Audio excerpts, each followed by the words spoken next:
The Day Flash ran faster than death. I'm Andrew the Geek Master, and in this video, we'll talk about when Flash raced against death and won. To avoid missing intense stories like this, click the subscribe button, activate the bell, and let's get started. In the comic The Black Flash, we're introduced to the character Black Flash, who basically plays the same role as Death for those with super speed in the DC universe. If death comes for powerless humans, Black Flash is the one who catches speedsters. No matter how fast a speedster is, Black Flash is always faster, so much so that he has taken down the world's fastest men one by one. Barry Allen, the founder of the Justice League, Johnny Quick, who had half a century of experience, and Savitar, called the God of Motion, were all surpassed and killed by Black Flash. Now it was time for the death of Flash Wally West. But Max Mercury and Jesse Quick got a premonition that Wally was going to die and tried to save his life. They did manage to save the speedster. However, at that same moment, Wally had an appointment with his girlfriend Linda Park at a museum. Since Wally couldn't make it because he was stopped by Max and Jesse, Death wouldn't leave empty-handed, so Linda ended up being struck by the lightning that was meant to kill Wally. She died in Wally's place because she was in the wrong place at the wrong time. A month later, Wally is looking to travel to start a new life from scratch. However, it was at this moment that Black Flash returned to try to take Wally again and correct his one mistake. Remember, at this point, Wally is powerless because since Linda's death, he lost his connection to the Speed Force. Black Flash corrupts time when he enters our dimension, which means everything not connected to the Speed Force freezes in place. In other words, there is no possibility of Wally being rescued.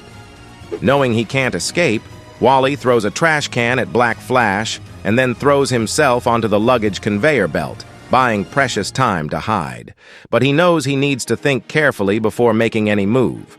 With the clothes he finds in a suitcase, he decides to pretend to be one of the normal humans frozen in place. But since the door is closed, Black Flash knows Wally is here. In fact, it doesn't take long for him to recognize Wally and approach the hero with the intention of killing him. Fortunately, before Death can reach Flash, Jay Garrick appears and manages to save Wally, taking him to a safe place. Wally knows this thing won't stop until it kills them.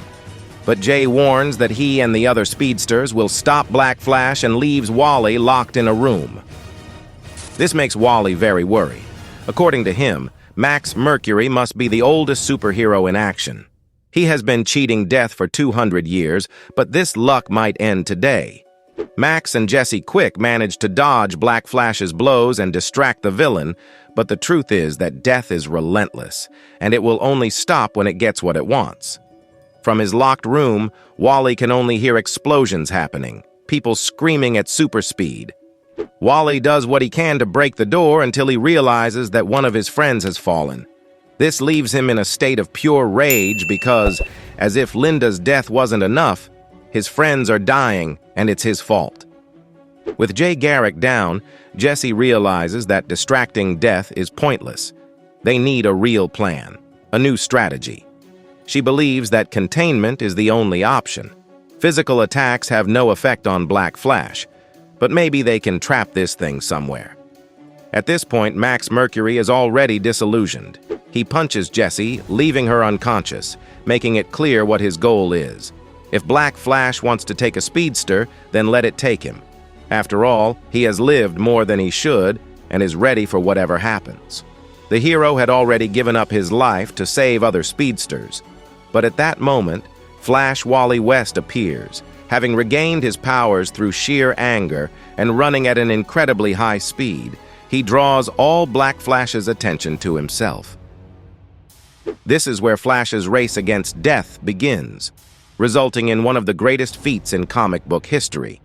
As they run, the scenery changes every fraction of a second.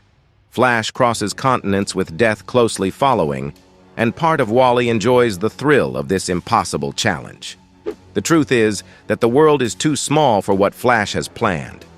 Then, a sonic boom is heard as Flash breaks the time barrier, leaping out of the 20th century, daring Death to catch up. The race is so fast that they jump 15 million years into the future, and Wally sees only a dot pursuing him. Then they jump 800 million years ahead, where Flash gets distracted by noticing his descendants colonizing a solar system, and Black Flash gets closer.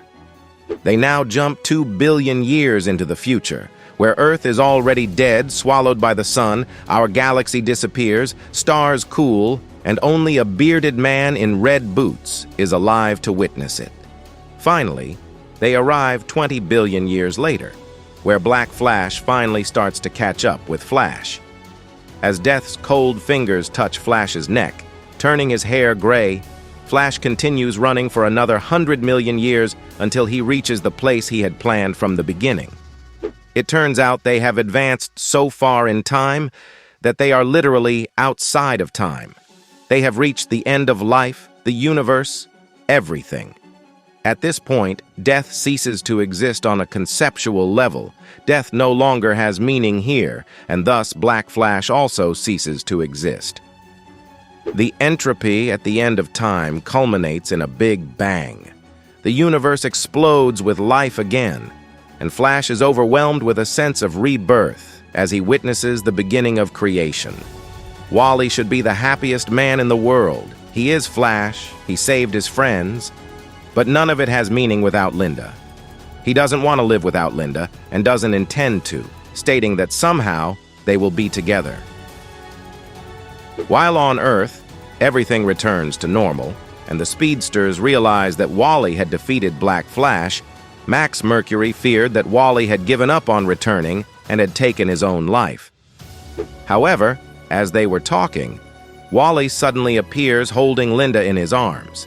Yes, somehow the speedster managed to save his girlfriend by traveling to the past. And that's how Flash managed to defeat Black Flash and earn the title of the man faster than Death. I hope you enjoyed this incredible race showcasing one of Flash's greatest feats. If you were as excited as we were by this story, don't forget to leave your like, share it with your friends, and of course subscribe to the channel to not miss stories like this. Thanks for watching and see you in the next adventure.